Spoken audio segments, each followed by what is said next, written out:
Today being Friday the 16th, the Media Center, my statement begins. The recent turmoil which has surrounded Zimbabwe cricket has drawn in cricket followers from all over the country and indeed the world over.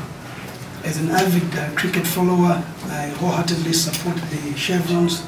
I'm also a member of parliament. As such, the concerns of my constituents are my concerns too.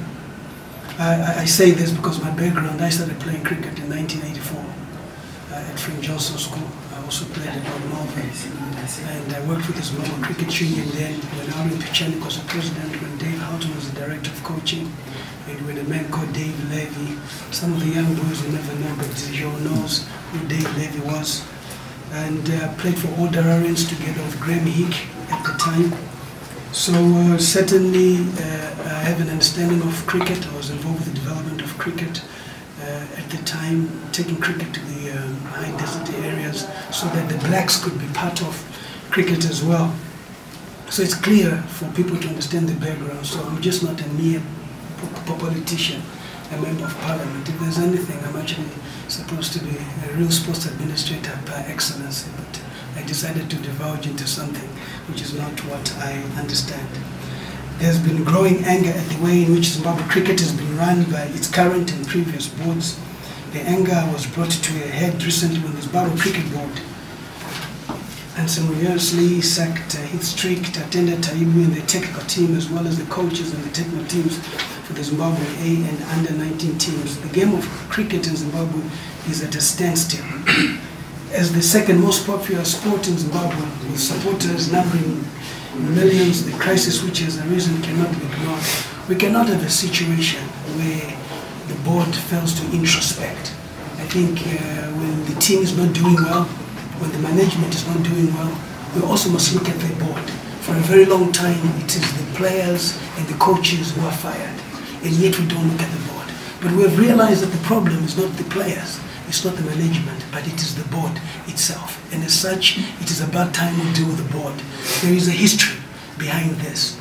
The aspect of even Steve Mangonga, when he was the national team coach, he was fired, whether you agree with him or not, but he won against Australia. He also had a lot of issues with Tatenda Taibu.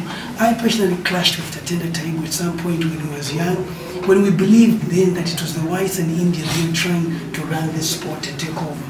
The racism in cricket, we know about it. We went past that. Then we said, okay, we now have blacks who are going to come in, run cricket. The mistake we made was to identify blacks who had never seen a cricket ball, who had never touched a cricket bat.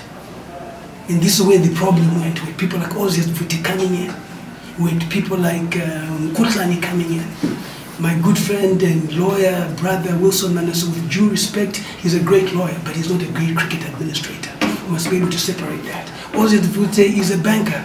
He got his degree in India, whether it's true or not, but that's a different thing. That's for now. There's no point, has he ever touched a cricket ball? Mkutlani is a pharmacist. Where does he come in terms of cricket? We are then asking all these people to tell us their CVs pertaining to think cricket. Where did they play cricket and how come they're involved in cricket? Their involvement in cricket is to come and steal money. We must be very clear. We were all together when we fought the racism in cricket. We also must be together when we also criticize blacks who are corrupt and blacks who are stealing money. So since the entry of cricket by Ozzy Vuti, he came in, money which was coming from ICC. Cricket has a lot of money. They are sponsored by the ICC. There is no accountability in terms of that money. Metbank, which is owned by his uncle Kamshinga, where he also has interest, banks, cricket banks with Metbank. Conflict of interest. How can you be the boss and also allow a financial institution which you also run to also be the one that keeps your money? It's never been done before. How can cricket with so much money be owing money?